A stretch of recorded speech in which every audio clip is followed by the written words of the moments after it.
Today in this video I will tell about Allosaurus and Cuelophysis. Allosaurus subsumes Antrodemus, large carnivorous dinosaurs that lived from 150 millions to 144 millions years ago during the late Jurassic period.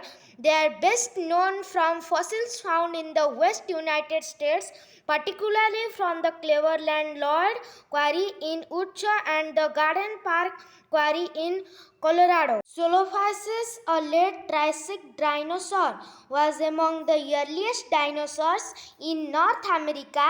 This predator lived in large herds and, similar to birds, had hollow limbs. Thanks for watching my video. If you like my video, please like, share, subscribe and comment.